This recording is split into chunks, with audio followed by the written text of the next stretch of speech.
Hey there, what's up? Once again, you're looking at this ugly mug, and I guess I'm going to talk about viewpoints, I guess. I guess I always talk about viewpoints, but specific ones.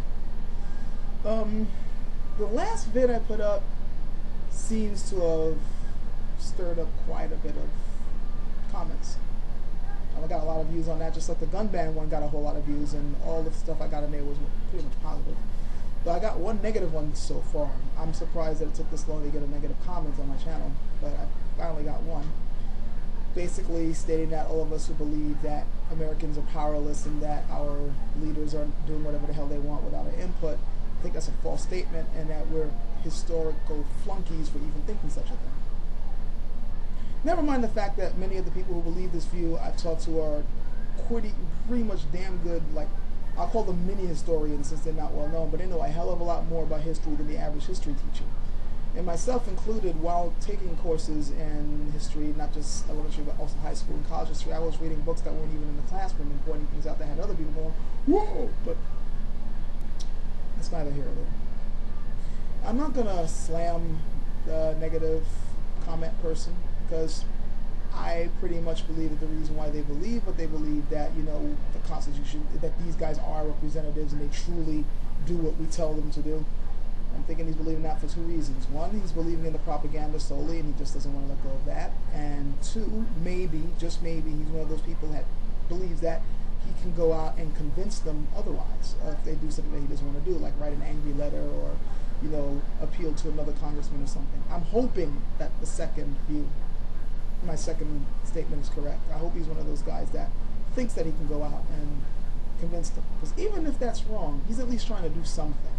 If he's one of those guys that writes his congressman or calls them up and he's actually yelling at the Congress guy, I pay his salary, even if it isn't true, it still is an illusion that the politician has to uphold if he wants to keep his job. And therefore, if someone like him is yelling at them or writing them letters and telling them, you know, you're not doing what I'm telling you to do, cool. It's not the reality of the situation, but it's still cool. He's doing something. He's not just sitting there spouting propaganda. But that's not really what I want to talk about. While thinking about all this, I started thinking about our views, the average view of our country and its system, and how it's radically different than the views of people not that long ago. We think it's a long time ago because we didn't live it. If it's any, like, you ever notice this? If you happen to mention a year that you weren't born in, the average person tends to automatically think of that as a long freaking time ago. If I mention the year 1976, say, and you happen to have been a kid born in the 90s, or, you know, your culture, your high school years or whatever is in 2000, if I mention the year 1976, oh my God, that was a long freaking time ago. It's like, what, a little past 30 years? That's not a long time ago in the terms of history. History, if you look in terms of history, not just your own life, just look in the terms of history, 30 years is not that long ago. 40 years, even 50 years is not that long ago in the passage of time when you look through the pages of history. There's a lot that can happen that during that time period that can still influence us now. And those who lived during that time period can see a difference between then and now. I bring this up because I want to talk about a time even further than that. A time before World War II and after World War II when the Cold War began. Because it's around that time period that things in America began to change. Drastically, especially during the 60s. When we think of change, we automatically think of the 60s and the Civil Rights era and the women's movement and all these other things that supposedly freed people.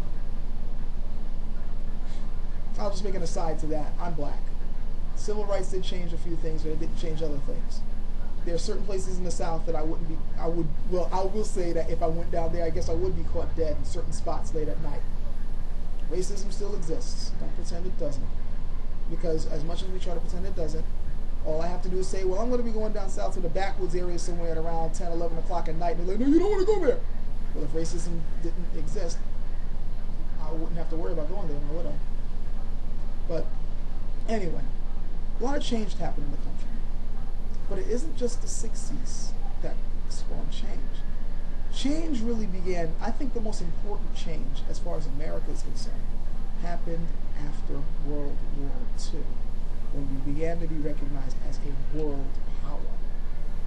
Before that, we were just another large nation. Powerful nation, but another nation that pretty much kept to itself and did its own thing. But after World War II, when we really were in the world stage, we entered the world stage in World War I. And then we cemented that. Well, America cemented it. I don't know why I keep saying we. I didn't live then. America cemented it, their presence in the world stage in World War II. And it was after World War II that things began to change. And this is why I'm saying that viewpoints, your view of this country is so important. It might surprise many of you to know that there was no Pledge of Allegiance prior to the 1950s. There was no sense of we have to be armed at all times before the 1950s. There was no sense of you have to be a patriot and believe in everything the politicians say until the 1950s. There was a backlash against that during the 60s when the youth were beginning to realize, no, that's crap. But it's now crept in and it seems to be here to stay. This blind patriotic belief and this complete blindness to the ideals that we uphold in this country, which are good ideals. However, they don't match the reality of what we're living in. We're now living in a country where the appearance of something is more important than the actuality of it. The appearance of us having complete power over our government is more important than the actual fact that you really don't have much of a say. You think you do because you vote people in, not realizing that the people you voted in were carefully selected. How many, let me just throw this out for right now, and I'm not going to give you the answer. How many presidential candidates do we have at this moment? Right now, answer the question to yourself. Of course, I can't hear you. How many presidential candidates do we have in this election? Just 2? You're being guided toward a particular path. You're picking a particular candidate. Right now, there's a lot of people voting for Obama. The dude happened to have betrayed his power base. Remember the FISA law? Just recently got passed. That law, which so many of us did not want because it was going to continue the illegal wiretapping in this country and let the telecommunications companies off the hook for allowing the spying to go on. There was actually at least one telecommunications company that did not go along with this. They knew it was illegal, and for that they lost contracts. The government actually blackmailed them. They blackballed them, I should say. Said that, okay, since you're not going along with this, you're losing contracts, you're losing money. And everyone else, they protected them with this law. This was something that the Democrats were supposed to have fought.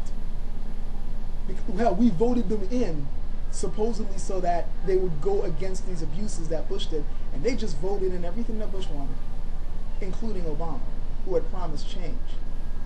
That isn't proof that your views have no say whatsoever. I don't know what is. Both parties are working against the citizens right now. They just look like they're fighting. The only reason why they look like they're fighting is the appearance that's more important. Democrats and Republicans on opposite ends of the spectrum, always battling, but in reality, the only people who are battling are the citizens who belong to those parties, because you believe in the ideals that they supposedly represent. Republicans supposedly believe in small government, but look how many laws they pass that constantly infringe upon your personal rights. Tons of them. Look since the 80s. Like when Reagan was on board, they were all screaming about small government, but yet they came up with new FCC laws, and they came up with so-called moral rights laws and all this other crap that interfered with your life, how you live it. Moral right wants to infringe on marriage laws. They want to infringe on who you can be with and all this other stuff. They want to now infringe on your telephone calls and spying you and all that. And the Democrats, for some strange reason, even though they talk loudly against it, don't seem to have a problem going along with it. And at the same time that these laws are being passed, they're trying to pass laws that limit you from finding ways of fighting against them.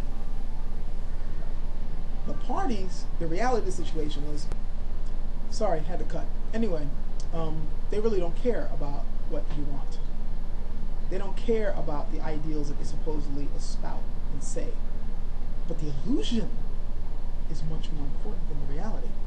For one thing, it keeps you guys fighting amongst each other. You believe in this, and I believe in that. You're my enemy. You're the one I have to fight against. But that's happening on the ground level. Capitol Hill, they pass whatever the hell they want to pass without real much input from you. Every now and then they might do something that you think is something you voted for. It's just more in their own self-interest.